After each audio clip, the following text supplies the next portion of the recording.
우리가 이제 성경을 찾다 보면은 잘 안 찾아지는 부분이 있습니다. 그 부분이 어디일까요?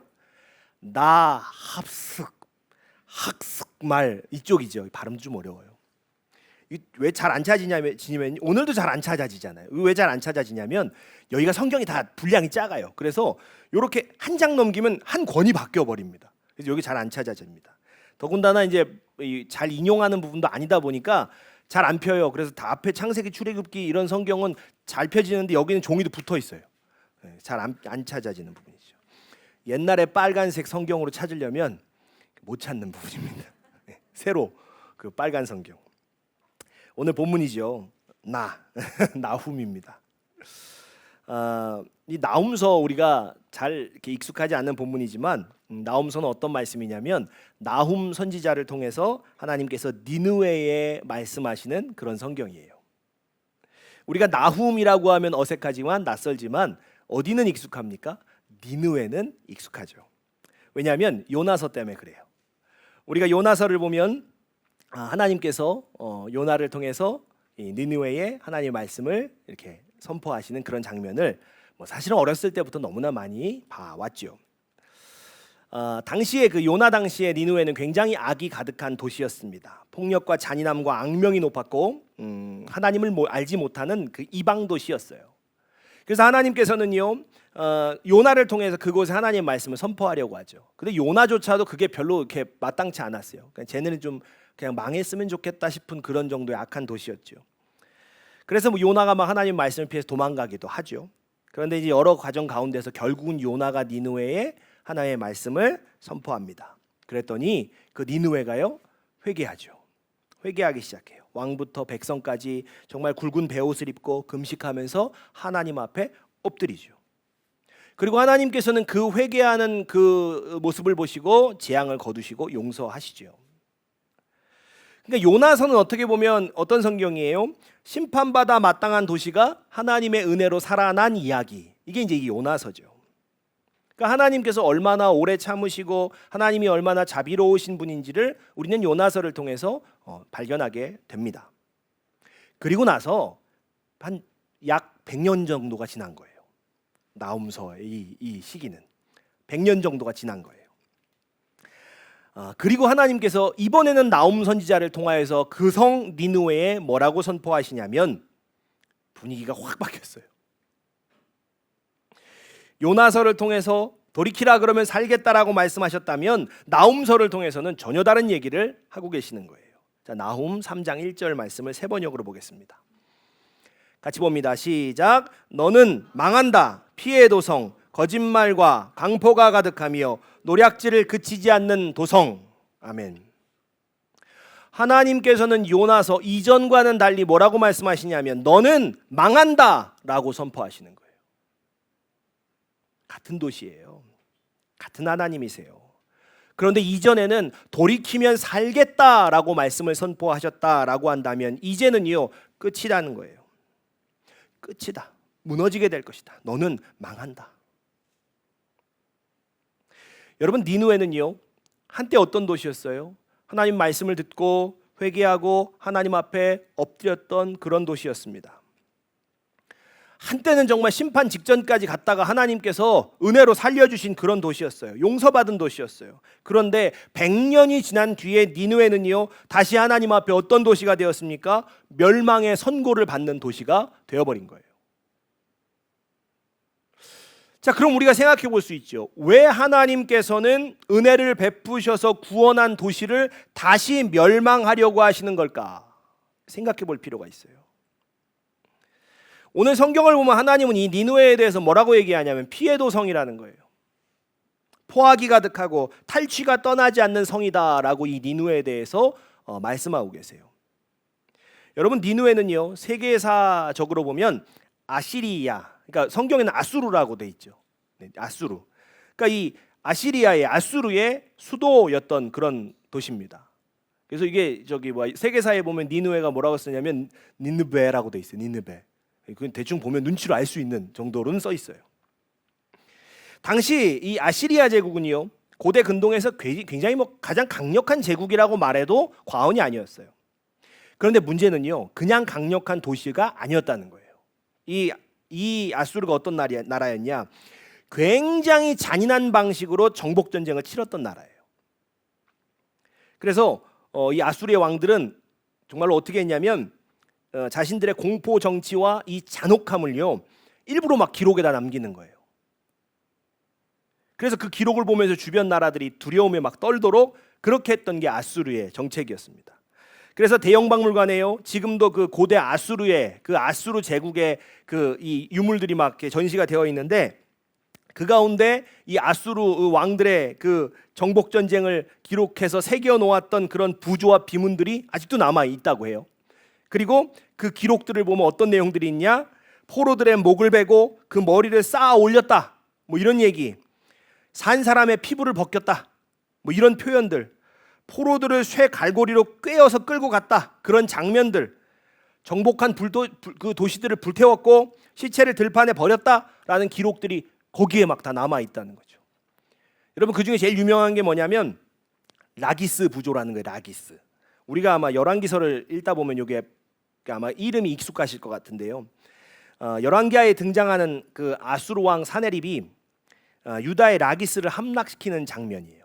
그게 이제 성경에 기록되어 있는데, 그 장면을 궁전 벽에다가 새겨 놓은 그 부조가 그 유물이거든요. 라기스 부조가. 그 부조에 보면 포로들 끌고 가는 장면, 잔인한 처형 장면, 뭐 전리품을 옮기는 모습들이 다 새겨져 있다라고 합니다. 그러니까 하나님께서 니느웨를 피해 도성이다, 그들을 향해서 피해 도성이다라고 이야기하시는 것이 그게 과장된 게 아니라는 거예요. 지금도 유적으로 남아 있을 정도니까요. 실제로 수많은 사람들의 피와 눈물 위에 세워진 제국이 이 아수르였어요. 그러니까 오늘 어떤 면을 발견할 수 있는 거냐면, 니느웨에 하나님께서 말씀하시는 그 죄라는 것이 이게 단순히 실수가 아니라는 거예요. 아주 계획적이었고 켜켜이 쌓여 있는 그 죄라는 거죠. 그들은 다른 민족들의 피와 눈물 위에 제국을 세웠습니다. 그리고 그 폭력을 부끄러워하기는커녕 어떻게 했습니까? 기록을 막 남기면서 막 자랑하는 거죠. 그러니까 한때는 눈물로 회개했던 도시였어요. 그렇지만 그들이 다시 폭력의 제국으로 돌아갔던 거예요. 그리고 하나님은 그것을 결코 그냥 지나치지 않으셨습니다. 그래서 하나님은요, 나훔서 1장에서 이렇게 말씀하시죠. 1장 3절입니다. 세 번역으로 보겠습니다. 같이 읽겠습니다. 시작. 주님은 좀처럼 노하지 않으시고 권능도 한없이 많으시지만 주님은 절대로 죄를 벌하지 않은 채 내버려 두지는 않으신다. 아멘. 여러분, 사실 이 말씀이 하나님이 어떤 분이신지를 가장 잘 나타내는 말씀이에요. 하나님은 좀처럼 노하지 않으시는 분이세요. 또 하나님은 쉽게 심판하시는 분도 아니십니다. 여러분, 이전에 니느웨에 이미 하나님은 회개의 기회를 주셨어요. 그리고 그들이 돌이키니까 어떻게 하셨습니까? 멸망을 거두셨어요. 용서하셨어요. 그리고 얼마나 오랫동안 참으신 거예요? 100년을 더 참으신 거예요. 그러나 여러분, 분명히 아셔야 될 게 있어요. 하나님은 오래 참으시지만 결국은 공의롭게 판단하시는 분이라는 거예요. 여러분, 특별히 사람들의 피와 눈물, 그 위에 세워진 악과 폭력, 하나님은 결코 그것을 가볍게 여기지 않으시는 분이에요. 그리고 우리가 이 지금 말씀 가운데 더 중요하게 좀 바라봐야 하는 부분이 있습니다. 우리가 요나서랑 이 나훔서 두 개를, 이 두 권을 함께 놓고 보면 분명히 발견할 수 있는 부분이 있어요. 어떤 부분입니까? 하나님은요, 한 번 회개했느냐, 그 회개했는가, 그것만 바라보는 분이 아니시라는 거예요. 그럼 어떤 분이에요? 그 이후에 어떻게 살아가는지까지도 보시는 분이라는 거예요.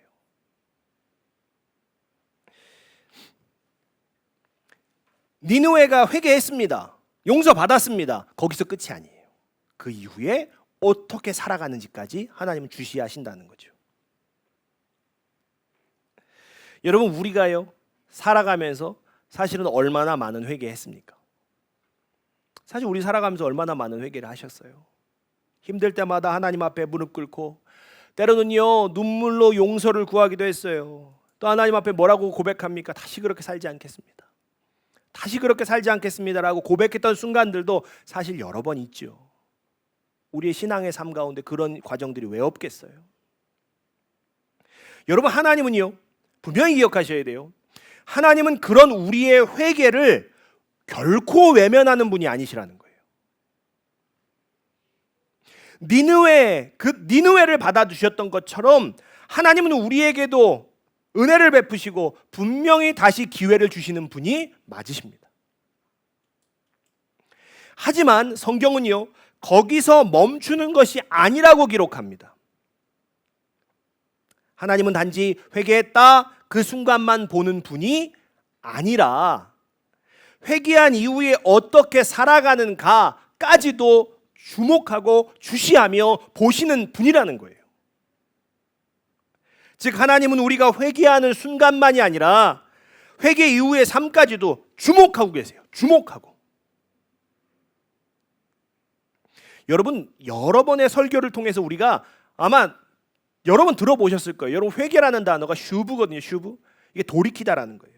돌이키다라는 뜻이 있어요. 좀 더 정확히는 어떤 거냐면 슈브는요 외면하면서 돌아가는 모습을 가리키는 동사예요. 동사. 그러니까 회개는 외면하면서 돌아가는 모습이에요. 그래서 여러분 우리가 분명히 아셔야 될 게 뭐냐면 회개는 감정의 문제가 아니라는 거예요.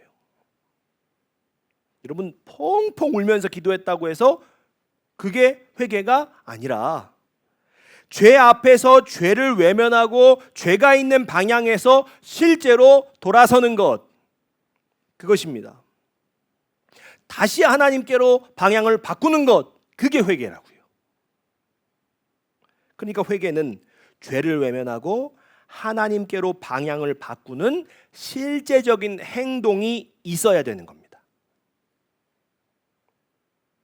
하나님께서 회개 이후에 우리의 삶에서 보시고자 하는 모습이 바로 이거라는 거예요. 죄를 외면하고 하나님께로 향하는 실제적인 행동. 우리 삶에 이런 모습이 있는지를 하나님은 보고 계시는 거예요. 그래서 회개가 입술의 고백만으로 끝날 수는 없는 거라는 거죠. 예배 시간에 눈물만으로 끝날 수 없는 거라는 거예요. 주님은 지금도요 우리에게 시간을 주고 계시는 거예요. 마치 니느웨에게 100년의 시간을 주셨던 것처럼 지금 우리의 삶도 오래 참으시면서 바라보고 계시는 거예요. 내가 눈물로 드렸던 회개의 기도가 단순히 순간적인 감정으로 끝나는 것이 아니라 죄를 외면하고 하나님께로 방향을 바꾸는 실제적인 삶의 행동으로 이게 이어지고 있는 것인지 하나님은요 기다리고 계시는 거예요. 우리가 지난주에 말씀을 통해서 이미 예수 그리스도를 믿음으로 구원을 얻었기 때문에 구원은 인간의 어떤 행위로서 얻거나 증명하거나 그러는 것도 아니고 그럴 필요도 없다라고 분명히 말씀을 전했습니다. 네. 그러나 회개는 다르다는 거예요. 회개는 다르다고요. 회개는 반드시 실제적인 행동으로 이어져야 하는 것입니다. 여러분 그 성경을 보면 니느웨가 분명히 눈물을 흘리면서 회개했습니다. 뭐 굵은 베옷을 입고 뭐 왕부터 백성들까지 다 눈물 흘리면서 회개했어요. 하지만 시간이 지나니까 다시 그들의 폭력의 길로 돌아간 거예요.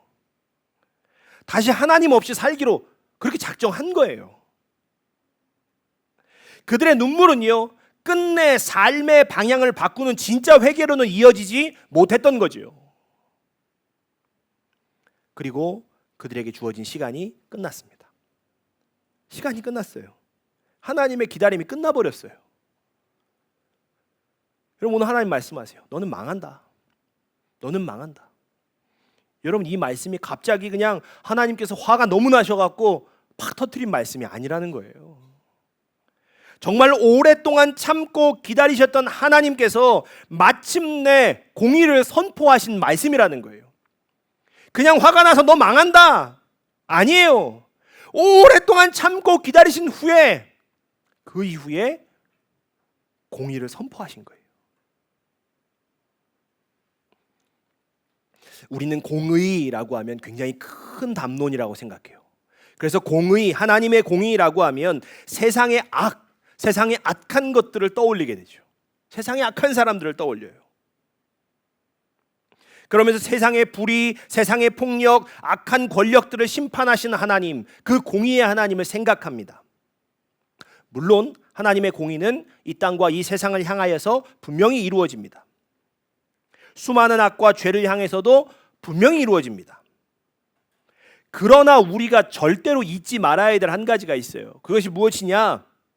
하나님의 공의는요, 나에게도 이루어진다는 거예요. 저 세상의 악을 향하여만 이루어지는 공의가 아니라 내게도 이루어지는 공의라는 거예요. 하나님은 세상만 심판하시는 하나님이 아니라 우리의 삶도 지켜보시는 하나님이라는 거예요. 내가 회개하고 그 이후에 어떤 모습으로 살아가고 있는지, 혹 하나님의 자비와 은혜를 가볍게 여기며 살아가고 있지는 않은지 하나님은 분명히 우리를 주시하고 계십니다. 저는 말씀을 준비할 때마다요, 결국 이 말씀을 통해서 하나님께서 우리에게 하시고자 하는 말씀이 무엇인지, 오늘 우리에게 주시고자 하는 메시지는 무엇인지 그 부분에 대해서 굉장히 계속 묻고 구합니다. 그러면 오늘 이 나홈서를 통해서, 이 말씀을 통해서 하나님께서 우리에게 주시고자 하는 말씀은 뭐냐는 거예요. 그 메시지는 무엇인가? 우리는 때때로요, 우리의 신앙을 감정으로 생각할 때가 많아요. 한 번 눈물을 뜨겁게 흘렸고, 한 번 뜨겁게 기도했고, 한 번 결단했으면 끝난 것처럼 여길 때가 많아요. 그러니까 그 뜨거운 감정의 상태가 내 신앙의 기준이라고 생각할 때가 많다는 거죠. 내 신앙 요쯤 돼. 내 그 감정의 상태가. 물론 하나님 앞에서요, 우리가 정말 감격해서 뜨겁게 눈물 흘릴 수 있습니다. 우리의 마음이 터지기도 하죠. 감격하기도 하죠. 하지만 성경은요, 분명히 기록해요. 진짜 회개가 무엇인지를 뭘로 보냐? 삶의 변화로 설명한다는 거예요. 여러분, 누가복음 3장을 보면요, 세례 요한에게 세례를 받으러 나오는 무리가 있어요. 그들에게 뭐라고 얘기하냐면, 세례 요한은 회개에 합당한 열매를 맺으라고 얘기해요. 먼저 그렇게 얘기합니다. 그러자 무리들이 뭐라고 물어보냐면, 그럼 우리가 어떻게 해야 되겠습니까? 그럼 우리가 어떻게 해야 되겠습니까? 라고 이렇게 물어보죠. 자, 그 이후에 이제 요한의 대답이 누가복음 3장 11절로 14절이에요. 우리 같이 보겠습니다. 세 번역으로 볼게요. 자, 우리 같이 읽겠습니다. 시작. 요한이 그들에게 대답하였다. 속옷을 2벌 가진 사람은 없는 사람에게 나누어 주고 먹을 것을 가진 사람도 그렇게 하여라. 세리들도 세례를 받으러 와서 그에게 물었다. 선생님, 우리는 무엇을 해야 하겠습니까? 요한은 그들에게 대답하였다. 너희에게 정해준 것보다 더 받지 말아라. 또 군인들도 그에게 물었다. 그러면 우리들은 무엇을 해야 하겠습니까? 요한이 그들에게 대답하였다. 아무에게도 협박하여 억지로 빼앗거나 거짓 고소를 하여 빼앗거나 속여서 빼앗지 말고 너희의 봉급으로 만족하게 하여라. 아멘. 여러분, 세례 요한이 회개를요, 감정으로 설명하지 않아요. 삶의 방향으로 설명하고 있습니다. 탐욕으로 살던 사람은 나누라는 거예요. 속여 빼앗으며 살던 세리에게는 더 받지 말라는 거예요. 폭력과 협박으로 살던 군인에게는 억지로 빼앗지 말라는 거예요. 실제적인 행동으로 삶의 방향을 바꾸는 것, 성경은 그것이 바로 회개에 합당한 열매라고 기록하고 있습니다. 주님께서 오늘 우리에게 묻고 싶은 게 있으세요. 오늘 주님께서 우리에게 묻고 싶은 것은 무엇이냐면, 너의 회개가 진짜 회개가 맞냐는 것입니다. 오늘 주님 우리에게 묻고 계십니다. 너의 회개가 진짜 회개가 맞는가? 그리고 주님 오늘 말씀하세요. 나는 네가 진짜 회개하기를 기다리고 있다. 우리가 입술로 회개했지만 눈물로, 마음으로 우리가 하나님 앞에 정말 뜨거운 눈물을 흘리면서 용서를 구했지만 여전히 실제적 행동으로 삶의 방향을 바꾸지 못하는 부분이 사실은 분명히 남아 있습니다. 끊어야 하는데 계속해서 붙들고 있는 죄, 돌아서야 하는데 여전히 머물러 있는 자리, 하나님 앞에서는 잘못했다고 말은 하지만 삶에서는 계속 반복하고 있는 모습들이 있다는 거예요. 오늘 주님은 그것이 무엇인지 성령님을 통해서 우리의 마음 깊은 곳을 건드리실 거예요. 성령님을 통해서 바로 그 부분, 그 못하고 있는 그 부분을 보게 하실 거예요. 여러분, 하나님께서 우리 안에 있는 바로 그 부분을 보게 하시는 이유는요, 결코 정죄하시기 위해서가 아닙니다. 무엇 때문입니까? 우리에게는요, 시간이 남아 있기 때문이에요. 아직 하나님의 오래 참으심이 우리에게는 남아 있기 때문이에요. 아직 돌이킬 기회를 하나님이 우리에게 거두지 않으셨기 때문에 오늘도 하나님은 우리에게 그 부분을, 바로 그 부분을 보게 하시는 거예요. 아직 말씀이 들려지고 있고, 아직 우리 마음이 찔리고 있고, 아직 성령께서 우리를 돌이키려고 하신다라고 하면 그것은 하나님께서 우리를 포기하지 않으셨다라는 증거인 거예요. 하나님의 오래 참으심이 우리에게 남아있다라는 증거인 거예요. 그러므로 오늘 말씀 앞에서는 단순히 감정적으로만 지나가지 마시기를 바랍니다. 그래서 여러분, 오늘은 소그룹에서 이 말씀에 대해서 따로 나눔을 진행하지 않을 거예요. 왜냐하면요, 하나님께서 오늘 우리가 이것을 우리의 말로 가볍게 다루기를 원하지 않으시기 때문이에요. 입술로만 잘못했습니다, 앞으로 이렇게 살겠습니다, 말로 고백하는 것이 아니라 이제는 실제로 돌이키기를 하나님이 원하십니다. 오늘 하나님께서 우리 마음에 떠오르게 하시는 죄가 있을 거예요. 여러분의 마음 가운데 떠오르게 하는 그 죄악이 있을 거예요. 사람들은 모르지만 나와 하나님만 알고 있는 그 죄악의 문제가 있을 거예요. 계속 끊지 못하고 있는 죄, 계속 타협하고 있는 영역, 하나님 앞에서는 아니라고 말하면서도 여전히 붙들고 살아가고 있는 부분 있을 거예요. 그리고 우리의 일상생활 속에 깊이 자리 잡고 있는 죄악들, 가족들을 향한 나의 말과 행동, 하나님 앞에서도 쉽게 정당화하고 있는 나의 분노와 짜증, 반복해서 쏟아내는 원망과 불평, 세상과 타협한 양심, 은혜를 받았다고 말하면서도 여전히 용서하지 못하고 있는 미워하는 마음, 끊어야 하는 것을 알면서도 계속 보고 있고 계속 붙들고 있는 죄악들.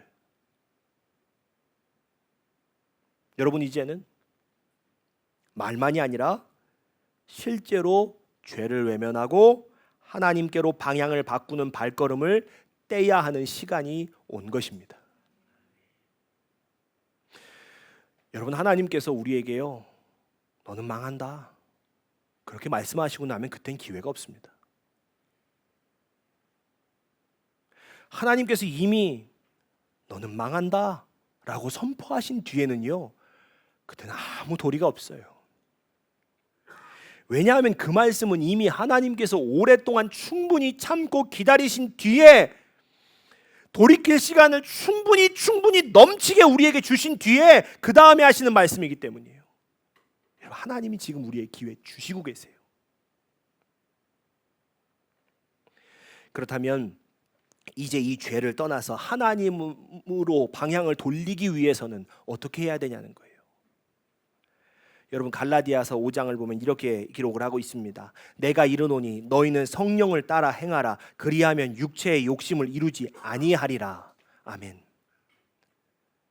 지난주에 이어서요, 하나님께서 이번 주에도 우리에게 주시는 방법은 뭐예요? 성령님이에요. 여러분, 세상에 누구도 세상에 무엇도 나를 근본적으로 변화시킬 수는 없습니다. 가족이요, 친구요, 목회자요, 심지어 나 스스로조차도 나를 완전히 바꿀 수는 없어요. 오직 성령님만이 나를 변화시킵니다. 여러분, 이제 우리가 죄를 외면하고 하나님으로 방향을 돌릴 때입니다. 그리고 그것을 위하여 성령님의 도우심을 계속 구하십시오. 계속 구하십시오. 성령님께서 나를 붙드시고 인도해 주셔서 마침내 삶의 방향이 바뀌는, 내 삶의 방향이 바뀌는 진정한 회개에 이르도록 성령님이 나를 인도해 주시기를 구하고, 또 그 성령님께서 우리를 인도해 주시기를 여러분 주의 이름으로 축복합니다. 우리가 찬양하고 기도하겠습니다.